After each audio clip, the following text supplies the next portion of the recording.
Hello, everyone. Welcome back to Couloir Mining Talks. Today, we're joined by Mr. Robert Boyd, President and CEO of Endurance Gold Corporation.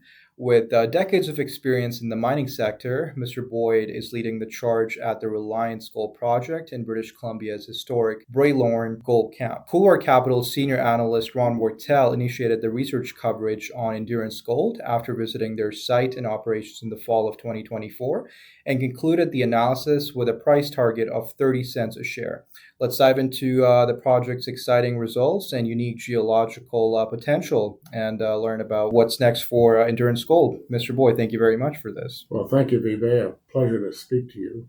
Absolutely. Like I mentioned in the introduction, you've got over 4 decades of experience. I'm sure you've seen the good and the bad. I suppose my question is, what attracted you to Endurance Gold in the first place, and what excites you most about Reliance Gold project? Well, that's a comprehensive question. When I joined Endurance Gold, I was attracted to it because of the founding CEO, and I joined the board. At that time, it was probably around 2007, but unfortunately, he got ill and passed away in 2010, and I took over as the CEO at the time. And it was Endurance Gold is a project generator. And we've identified several projects in the past that we've sold off or joint ventured. And this project came along, the Reliance Gold project came along across our desk in 2019. And I looked at it and said, boy, I think that's a pretty interesting play. It's something I looked at when I was with Homestake Mining Company for about 10 years, involved with their Canadian exploration activity. And decided to talk to the vendors that approached me about it, and we ultimately finalized a transaction in late 2019 and did our first field program in 2020. The Reliance Gold project did have a drill hole on it where there was a discovery of a pretty encouraging wide intersection of gold, but the former owner of the property at the time was an had an unusual methodology for mineral exploration. He what people call a dowser. So he located drill holes with a plumb bob on a map on his kitchen table, and I remember looking at that at the time. And we decided at the time that this was not the kind of project that we would provide funding to an individual at the time. But anyways, when the project came back across my desk in 2019, after the company had been reorganized that man was involved with, and actually the claims lapsed, and we acquired them from two professionals in the business that acquired the claims, and we optioned those and conducted our first field program, and that resulted in trenches and road cuts that this former prospector had put in and returned intersections like 5.8 grams over 31 meters in a road cut that was never sampled by him before. And people go, well, how was that missed? Well, it's because it was associated with antimony, and in actual fact, it's a high level orogenic gold system. So what we have in outcrop and what was weathering an outcrop were fine grained breccia systems and stockwork that when it weathered on surface, it was just kind of orange muck. There was no veins. And so the old timers, especially in this camp in the late 1800s, right up to the 80s, mid 80s, would tend to look for veins, and he didn't see veins, so he never sampled it. And so we continued that with one other road cut where we got another 23 meters of 4.8 grams or so. And that transitioned into a phase of RC drilling in late 2020. And then we started diamond drilling the project in 2021 and gone through several seasons of diamond drilling and have now completed 108 drill holes on this project. That new discovery up on the hillside, we call our Eagle Zone, and we've defined that zone over about 550 meters of strike, and with 40 drill holes in that small portion of our 108 drill holes. And in that area, it averages 14.7 meters arithmetic average of drill hole intercepts in that area. And the arithmetic average grade is around 4.9 grams per ton. And that's over 550 meters of strike and about 100 meters down depth. So very encouraging first hit, and that's a good gold results right at surface. All these are associated with old antimony prospects, but we've only ever reported our gold values because that's where we see the real value in this project, and we have not yet determined whether we can actually extract antimony, so we haven't focused on that, but it is sort of one of the how we'll evolve the project in the future. So that was 40 holes that defined that Eagle Zone. But we've drilled now 108 holes, and it continues to demonstrate good gold intersections over 1.5 kilometers of strike. And we now have a vertical distance of drill intersections that give an elevation above sea level of 1.1 kilometers vertical in the system. And the deepest drill intersections would be about 400 meters below surface. Because there's a hillside in the area, that results in about a 1 kilometer vertical extent to the gold system. That's wide space drilling outside of Eagle, but our success rate continues with our wide space step-out drilling that we've been doing in the more recent programs. And that has resulted in two new discoveries this year. One we call our lower Imperial Zone, which is our deepest drill hole that we put in. We intersected the Imperial Zone at depth at about 185 meter step out from our last decent intersection on that. That Imperial Zone averaged about 3.5 grams over 6 or 7 meters, I believe. But we continued that drill hole down at depth, and 200 meters structurally below that Imperial Zone, we found a new zone we call the Lower Imperial. And in that, we identified a zone that is a whole new parallel structure that we hadn't recognized at surface or near surface. And that intersection was 14.7 grams. 14.7 meters and about 4.7 grams over that intersection. And within that, there's a higher grade core that's about 7.5 grams over 7.5 grams over 8 meters. So a pretty good intersection on a new zone down there, really widely opening up the potential of the system that we'd already opened up and made significant with the 1.5 kilometer by 1 kilometer vertical drilling activity. And just to talk about the Reliance Gold Project, taking into account the respected history with the Braylorne Gold Camp, how does Endurance's exploration build on the legacy of this region, and what makes it unique in today's market? Well, that's a good question. The Braylorne mine is only 10 kilometers away from us, and the Braylorne mine is actually the biggest historic gold producer in the province of British Columbia. 4 million ounces? Yes, it's 4.2 million ounces of what's reported over the production history, and it averaged about 17 grams per ton, and that project is now being reactivated by another company in the camp.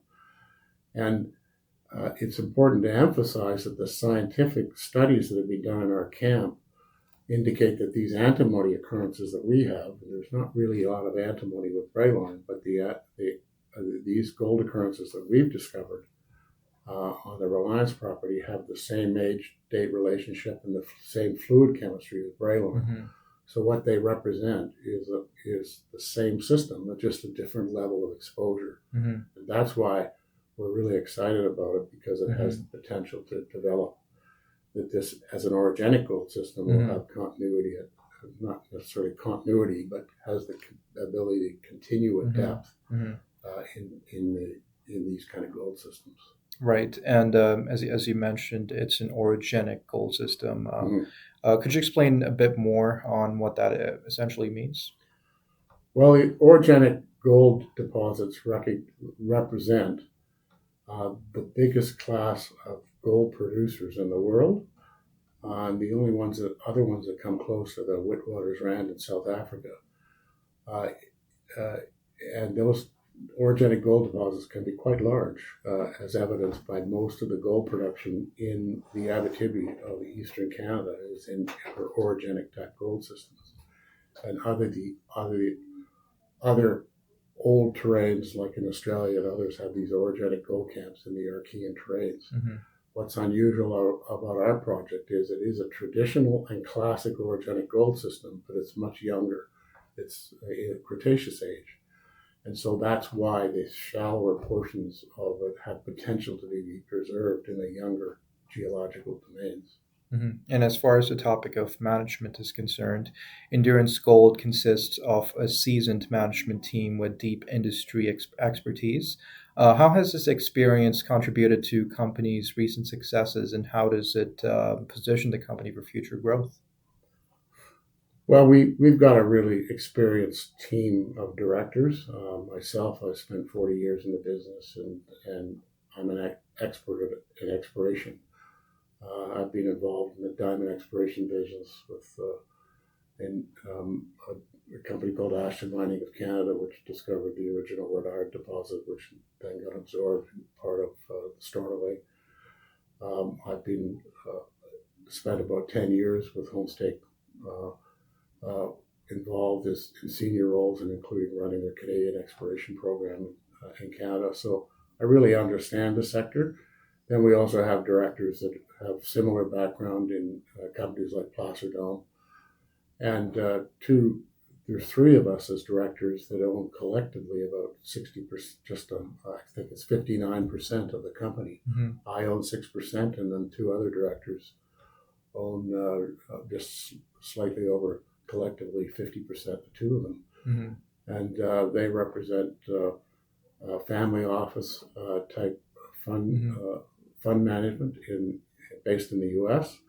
And one of those individuals built a private coal mining company and sold it a number of years ago now, but he understands building and creating value in mining companies. Mm-hmm. You mentioned the insider ownership being more than 50%. How does this alignment of interests shape your decision making and exploration strategy? Well, we're totally aligned with our shareholders, especially ones that contribute funds like we have as insiders to advancing the exploration activity. So we're very prudent with how we spend our dollars, and we get good bang for our buck. Mm-hmm. And that totally aligns our interests with wanting to make sure whatever we do in here, whatever strategic alternatives we look at in terms of growing this system, we're getting the best value for shareholders in delivering value to all of our shareholders, because we're so strongly aligned and such big significant shareholders. Mm-hmm. And just to talk a bit more about some of the drilling that you had done in the prior year, such as 15.7 grams per ton over 24.8 meters at Eagle South specifically. They're quite remarkable. What do these results tell us about the deposit's potential scale and grade? Well, that drill hole intersection you mentioned was actually a 2022 drill hole, but it was one of our better holes.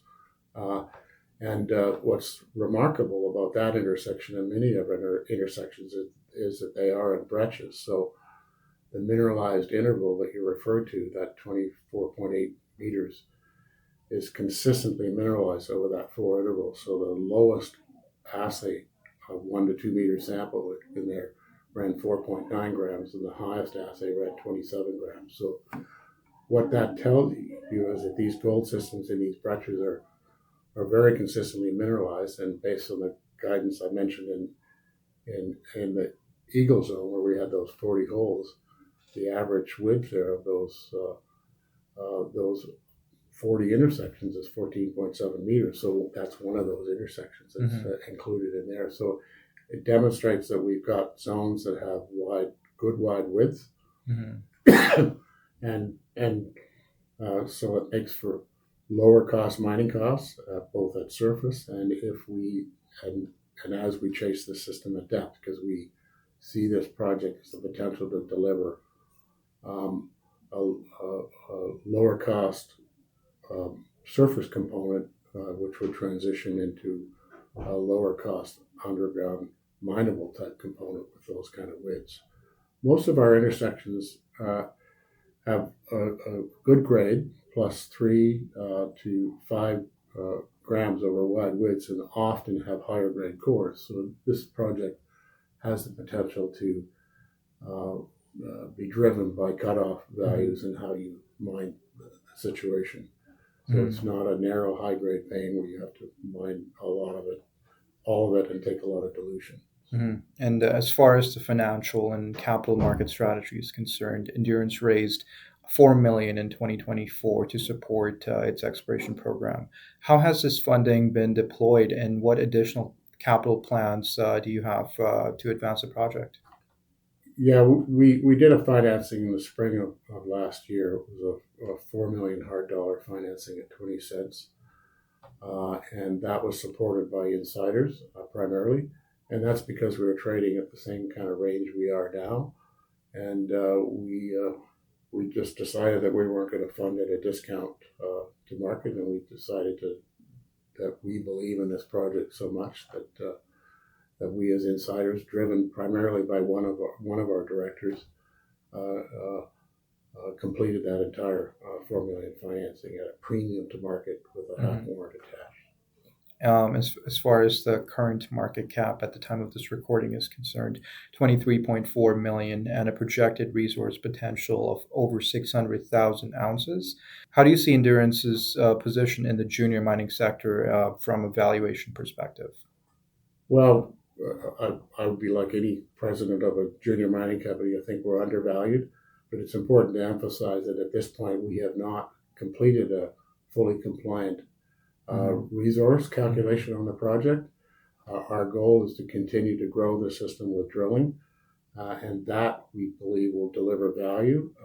And for instance, some of our holes were 180 type meter step outs, 300 meter step outs from the closest prior drill intersections, and that one deep zone, and that is a whole parallel zone unto itself that's open in all directions. So there's still a lot of work to be done on this. So what it means, that estimate you were talking about was an estimate that was done by Ron Wortle and is not one that came from our shop. And so what we believe our goal is to continue to grow the system before we deliver a resource and find the edges of it first, and then decide based on that what kind of quality of resource we want to talk about. We already have a core near surface zone that I mentioned at Eagle that has a good density of drilling, but all the rest of this drilling we're doing is wide step outs. But of that 108 holes, 70% of our holes have returned intersections in excess of 3 meters width and in excess of 3.4 grams per ton. So that's a remarkable success statistic for drilling an orogenic type gold system, and it indicates, well, we believe in our professional experience and expertise is that demonstrates the potential for delivering a good system once we infill and bring it to a mineable type category whenever we get to completing all that infill drilling. And as you mentioned, while Reliance doesn't have a compliant resource estimate, how do you envision advancing towards these milestones, and what key factors might be influencing the timeline? Often with these things, especially when you've got a success like this, it's driven by funding and how you want to dedicate your funds and what your strategic options are with respect to advancing a project like this. So as I said, we're prudent with our funding, so we feel the best value for shareholders is to make the system bigger, find the edges of it. There's still potential along strike on this system on surface. And then we have 6 other parallel structures as well that have never been tested with drilling. Some of which we've already reported on and returned gold values up to 24 grams per ton in grab samples. Others with 9 to 9.5 grams per ton gold values. And many of those parallel structures are associated with antimony prospects as well. And the similarities look very similar to what we have when we also control on our property on one of these trend structures, the old Minto mine, which produced in the pre-war era about 17,000 ounces of gold, around 7 grams per ton, out of another one of these antimony gold type systems. Mm-hmm. And as far as the topic of risk is concerned, back in 2023, forest fires cut short the drilling season, highlighting the risks inherent in exploration. What lessons would you say were learned, and how is Endurance mitigating such risks going forward? Well, that's an act of God, really. These things. So, in some ways, you just have to work to ensure your crews work safely, Mm-hmm. um, and that we're prepared for situations. We try to run a program that doesn't create a fire risk ourselves, Mm-hmm. uh, and so that's so in a sense the fire is one of those scenarios, but also uh, mudslides and other things, because we are in an area, although we're road accessible. It's in a remote valley in north of Pemberton called the Bridge River Valley, Mm-hmm. and that's a valley where those valleys have been flooded for the hydroelectric projects, and so even one of those hydroelectric dams is only 5 kilometers from our property. So the area is well accessible for industrial purposes, but there are roads that have potential to be taken out by mudslides and things like that occasionally throughout the year. So those are issues that affect the safety of running a program up there. And those are probably more active safety type issues that we have to look at, as opposed to forest fires. Those are ones you just have to react to them when you do, and make sure that Mm-hmm. our crew and our crew and everybody's safe if a threat occurs. Perfect. Well, thank you very much for your time, Mr. Boyd. Just one last question. What is one thing you'd like to leave with our listeners about Endurance Gold? Well, I think Endurance Gold represents a company with uh, 3 projects, but the most important project that we're funding ourselves as insiders is this Reliance Gold project. And we see it as a really significant new discovery, and has potential to deliver a new major gold discovery in a very good location in the province. It's not in the Golden Triangle. It's you can pretty much access it year round by road. So I think we're onto a pretty good play here now, and the deliverables that we see coming up are getting back and doing additional exploration, growing the system this year, perhaps providing some guidance on what our antimony content is at some point as we evaluate that, uh, and uh, what and following the success we have on these systems, structural systems we've identified on surface, on the current trend, Mhm. and on these parallel structures that demonstrate potential to deliver new and exciting new discoveries near surface. Perfect. Well, that wraps up another episode of Couloir Mining Talks. Big thank you to Mr. Robert Boyd for sharing his insights into Endurance Gold's journey. Stay tuned for more discussions with industry leaders redefining the future of mining. If you're interested in learning more, feel free to subscribe to our channel.